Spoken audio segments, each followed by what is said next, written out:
Hi guys, good morning सर्वांना. श्री स्वामी समर्थ, जय महाराष्ट्र. काय खाते ग तर श्रीशा बघा आज एकटीच आहे, कारण तन्नू आणि श्री गेले आहेत गावी. तर सकाळी मी तिला बोलली तुला काय खायचंय, टोस्ट तर खाते. तिच्या पप्पाने आणलं होतं तिला कुरकुरे खायला.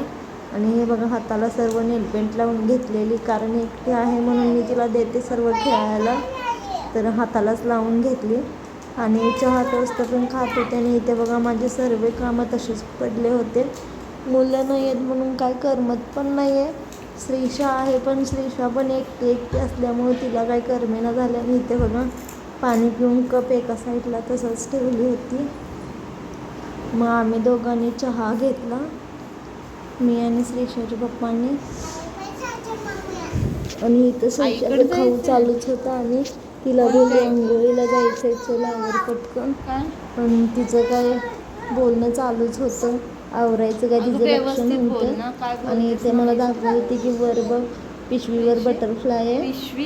तर मी दाखवलं की काय आहे पिशवीवर? तिथे नाही बाहेर आहे. तर मला बोलली नाही वरच आहे बघ.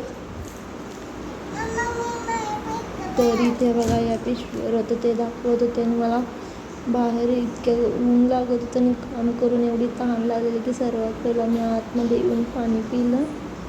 एवढे थकान महसूस होत होती की काय सांगायचंच नाही. पाणी पिऊन 2 मिनटं थांबले आणि आतमध्ये जाऊन बघते तर श्रीशाचं काय तसंच चालू होतं. आणि इथे बघा माझं किचन पण सर्व आवरून झालेलं. सकाळी बघितलं तुम्ही किती पसारा होता, सर्व तसेच होते. आणि फरशी वगैरे पण मी पुसून घेतली होती स्वच्छ, कारण श्रीशा पण असते तर खूप घाण करते सर्व घर. तर सर्व फरशी वगैरे पुसली, कपडे झाले, किचन झालं आणि स्वयंपाक राहिलेला. चॉकलेट कुणी टाकलं होतं ग? श्रीशाला विचारले काय करते, फोडून कुणी टाकलेलं आतमध्ये? लॉलीपॉप खाल्ली होती आणि फर्शवर सगळं टाकलेली ते पण तू टाकली होती.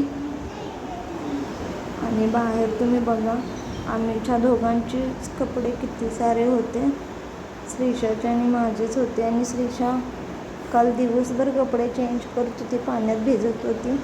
आणि मी बघा तोंड धुवून तशीच ठेवलेली, कारण एवढी गरमी होत होती की तोंडावर पाणी ठेवलं तरी तसंच राहावं असं वाटत होतं.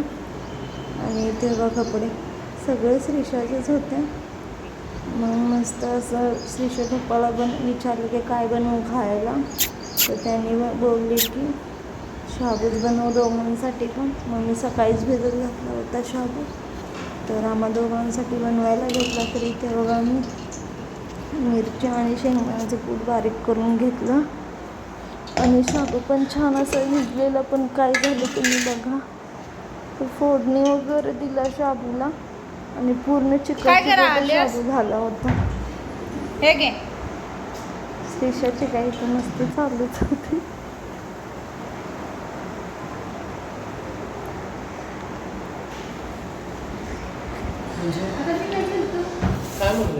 शाबू खात